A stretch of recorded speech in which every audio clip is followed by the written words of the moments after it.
Okay, on the Reddit questions and answers list, I think this is the last one I'm going to do today. It's Friday and I want to get home, but I think this question is a very interesting one that somebody asked it. They're clearly looking to build a home.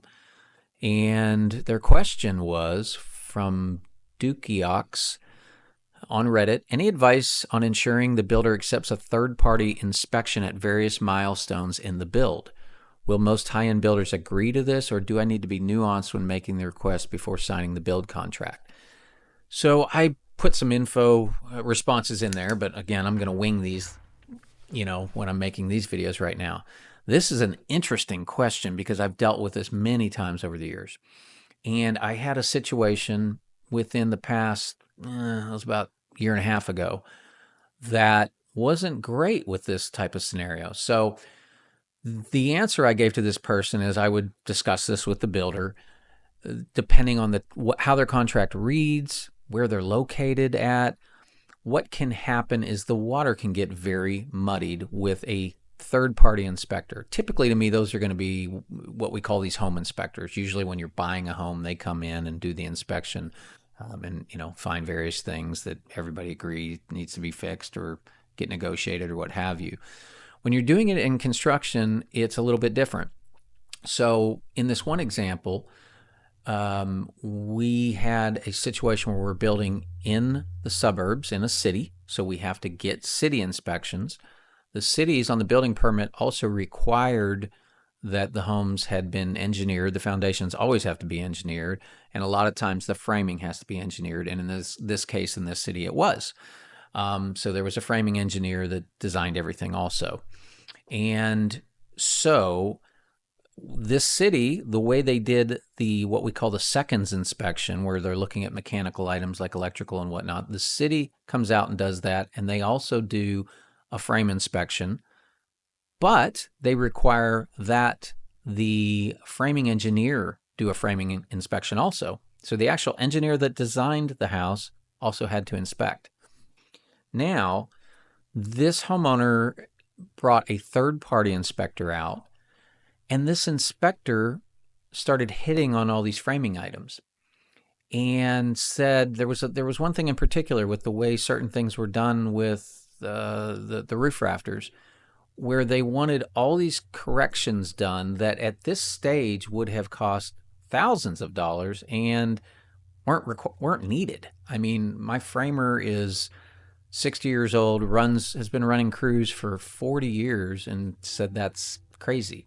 People don't do what this inspector's saying needs to be done. And it became a bit of a tussle because they wanted to believe the inspector they hired. I understand that. I don't know if that person was a friend or what happened there.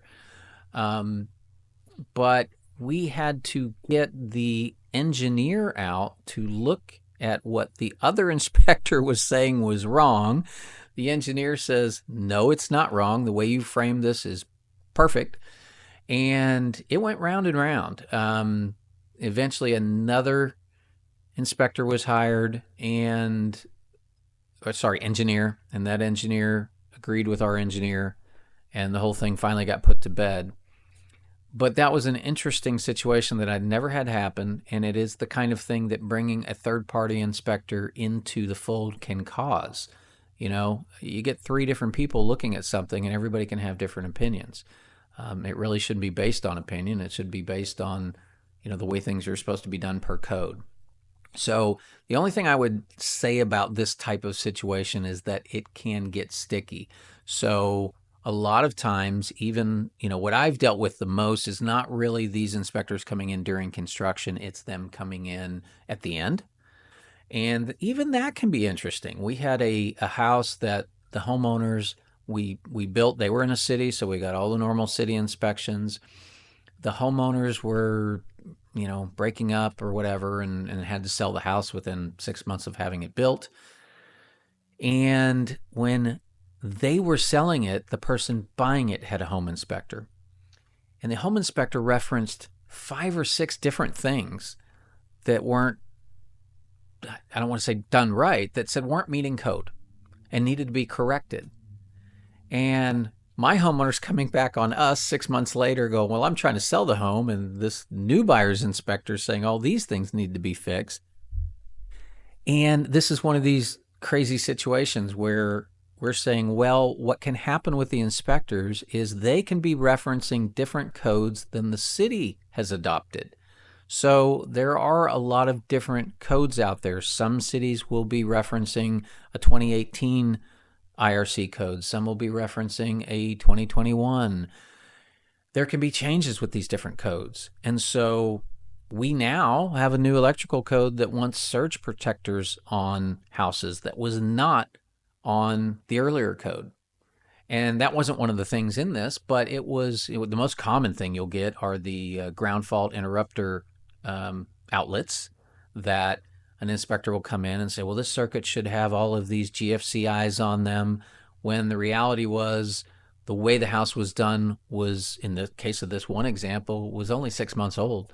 Everything that was done was what the city had adopted and the city inspected and said was fine. So as a builder, our obligation wasn't to come back and fix all these things that the new inspector was saying was wrong, and the homeowner had to work that out with them on some of that. But that was an interesting example of a 6-month-old house, a new inspector's coming in and saying there's a lot of things that need to be corrected, when the reality was we passed all the city codes and did it the way they wanted it. As a matter of fact, I remember on this, they said the water pressure wasn't high enough and went into some long explanation about what needed to be done to get the correct water pressure. I did send that to our plumber, and he said, well, he shouldn't have been checking water at that freeze-proof hose bib outside, because those aren't going to give them the correct pressure readings. You do it inside at this other location. So our plumbers went out and did that and proved that the water pressure was correct. So these are some of the things that can happen with bringing in your own inspectors. Sometimes they're not always right. Sometimes it can muddy the waters with your builders. So I'm not saying that you should never do it or that it's wrong. I will say the builder doesn't always have to abide by what your inspector that's come in and said needs to be done if the city inspector and other parties that really matter in the process have said everything's okay. So it can be a sticky thing, and it's just one of those things you need to have communication with your builder about it.